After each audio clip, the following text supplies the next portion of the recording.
Kemudian Isa alaihissalam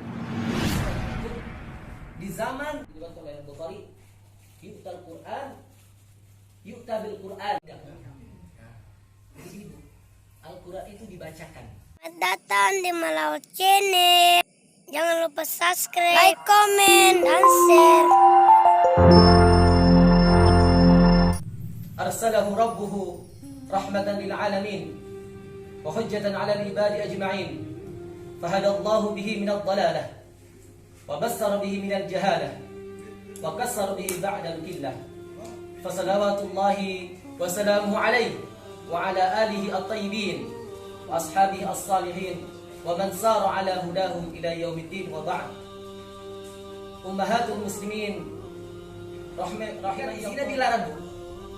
Dilarang untuk riba. Ya, riba. Dia yakin, maka dia akan menjauhkannya. Dan ingat,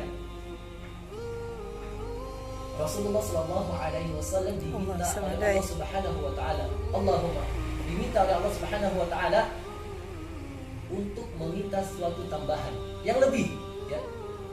Allah memerintahkan kepada baginda Rasulullah SAW untuk meminta satu tambahan. Apa tambahan tersebut? Bukan harta, bukan harta, bukan kedudukan, bukan umat yang banyak, tetapi tentang wa qur rabbi zidni ilma. Ya, Allah memerintahkan kepada Rasulullah untuk berdoa, untuk meminta ilmu, menambahkan ilmu. Kemudian Isa alaihissalam diutuskan untuk di zaman di mana terkenal dengan tabib, dengan dokter, kedokteran pada zaman itu. Maka Allah melebihkannya dengan memberikannya salah satu mukjizat, bisa menyembuhkan berbagai macam pasadarnya, pusatnya ada di dalam Al-Quran. Begitu banyak para dokter yang masuk Islam karena apa? Karena penemuannya sesuai dengan apa yang digambarkan di dalam Al-Quran. Masya Allah. Oleh karena itu, kita sebagai seorang mukmin hendaklah percaya dengan Al-Quran 100%. La raiba fi. Tidak ada keraguan di dalamnya Al-Quran. Dan salah satu bentuk sayangnya kita terhadap Al-Quran, kesungguhan kita terhadap Al-Quran adalah dengan yang kita lakukan saat ini, suatu tempat, suatu rumah di antara rumah-rumahnya Allah, dan mereka membacakan ayat suci Al-Quran. Terdapat di dalamnya Al-Quran, majtama'u fi baitin min buyutillah yatluna kitab Allah, dan mereka membaca ayat suci Al-Quran, yatluna kitab Allah wa yatadarasunahu fima bainahum. Tadaras, saling bertanya. Ada guru, ada murid, ada pengajar, ada pendengar, ada penceramah, ada pendengar. Seperti saat ini kita lakukan. Wa yatadarasunahu fima bainahum. Jika suatu umat, suatu kelompok berkumpul di suatu rumah dan mereka membacakan ayat suci Al-Quran, kecuali akan mendapatkan beberapa perkara, yaitu 4 perkara. Jadi ibu datang kemari akan mendapatkan 4 perkara. Ya, ini secara umum. Apabila di tempat tersebut dibacakan ayat suci Al-Quran dan mereka saling mempelajarinya, wa yatadarasunahu fima bainahum, illa kecuali ada 4 poin. Ibu-ibu yang dirahmati Allah Subhanahu wa taala, yang pertama, dan kita harus yakin, ya, karena Allah Maha Kuasa. La ilaha illallah wahdahu la syarikalah, lahul mulku wa lahul hamdu wa huwa ala kulli syai'in qadir. Kita harus percaya bahwa Allah Subhanahu wa taala Maha Perkasa, Maha Bijaksana, Maha segalanya. Bijaksana untuk tidur. Jadi siapa yang datang di satu majlis terdapat ilmu Al-Quran di dalamnya, dibacakan ayat suci Al-Quran, kecuali akan mendapatkan 4 perkara. Illa nazalat alaihi sakinah, akan turun kepadanya ketenangan. Nazalat alaihi sakinah wa ghasyiyatuhum rahmah, dan rahmat Allah Subhanahu wa taala akan menghampirinya. Wa ghasyiyatuhum rahmah, wa haffathumul malaikah, dan malaikat akan membukakan sayapnya, melindungi kita. Kita sebagai seorang mukmin harus percaya akan hal itu. Ya. Para malaikat bersama kita menghadiri. Kita tidak bisa melihat mereka, dan malaikat bisa melihat atas kehendak Allah Subhanahu wa taala. Itu yang ketiga ya. Yang pertama apa, Bu?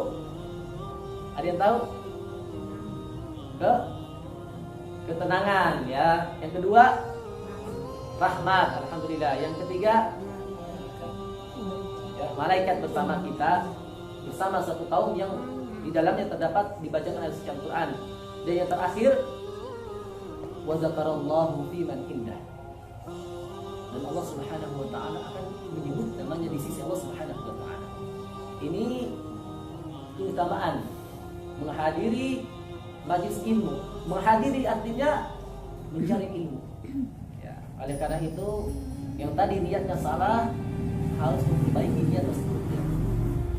Salah satu ulama, Sufyan Tsauri rahimahullah taala, tidaklah aku ini ulama, tidak ada kesulitan bagiku selama 20 tahun kecuali memperbaharui niat. Tidak ada kesulitan bagiku, itu ulama, selama 20 tahun kecuali memperbaharui niat.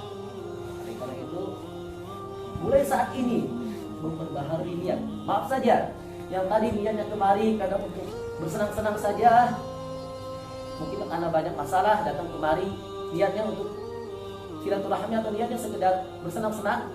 Maka mulai saat ini, mulai detik ini, niatkan untuk mencari ilmu. Maka insya Allah 4 perkara ini akan kita dapat. Ya, saya ulangi, 4 perkara. Ketenangan akan turun bersama kita, ketenangan jiwa ini akan tenang. Ya. Kedua, rahmat Allah Subhanahu wa taala bersama kita. Yang ketiga, malaikat hadir di tengah-tengah kita. Dan yang keempat, Allah Subhanahu wa taala akan menyebut nama-nama tersebut yang hadir di suatu majlis. Ummahatul muslimin, ummahatu abna'il muslimin, rahimani Allah wa iyyakunna. Ibu-ibu yang dirahmati Allah Subhanahu wa taala.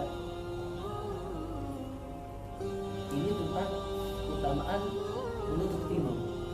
Dan menuntut ilmu yang paling agung adalah yang ilmu tersebut mendekatkan kita kepada Allah Subhanahu wa taala. Ya.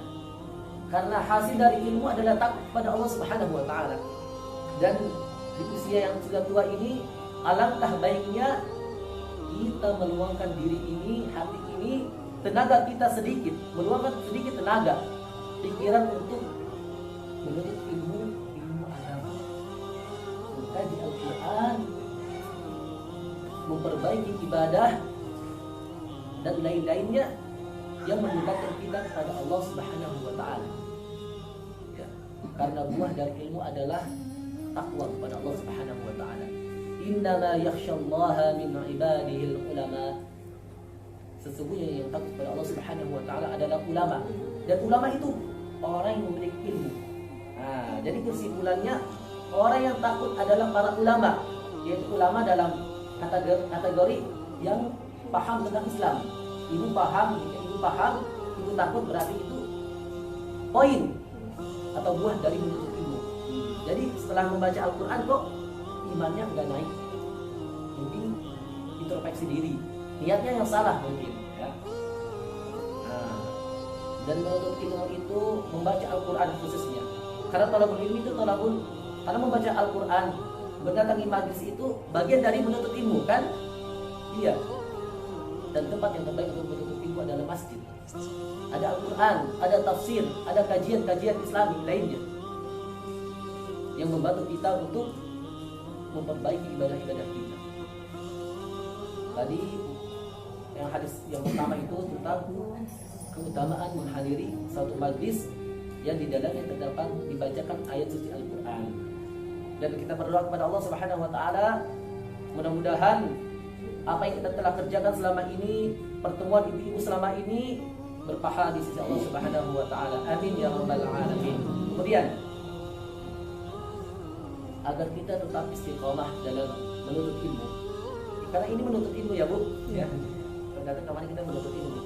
Sebagaimana yang disampaikan oleh Rasulullah SAW, "Man salaka tariqan yaltamisu fihi ilman, sahhalallahu lahu bihi tariqan ilal jannah." Barang siapa yang menempuh suatu perjalanan, ini menempuh. Jadi ibu dari itu ke Ambon menempuh perjalanan 30 menit. Umum, man salaka tariqan, barang siapa yang menempuh suatu perjalanan, yaltamisu fihi ilma. Nah, ini Bu. Dari itu ke Ambon sampai di Telaga mendengar ada kajian, sedang adanya tausiah, mampir dikit. Nah, ini maksudnya itu. Jadi barang siapa yang menempuh suatu perjalanan dan di perjalanan tersebut ia mendengar ada sebuah kajian, ia menghampiri kajian tersebut, maka Allah Subhanahu wa taala akan memudahkannya jalan menuju surga. Ya. Jadi kalau dari sini ke Ambon di Wehero ada kajian, hampiri, kita hadiri saja. Telah mendapatkan poin terpenting. Allah akan memudahkan jalan menuju surga. Apalagi seorang hamba, ibu-ibu yang niatkan pergi ke satu tempat dengan tujuan yang satu untuk menuntut ilmu, itu terlebih.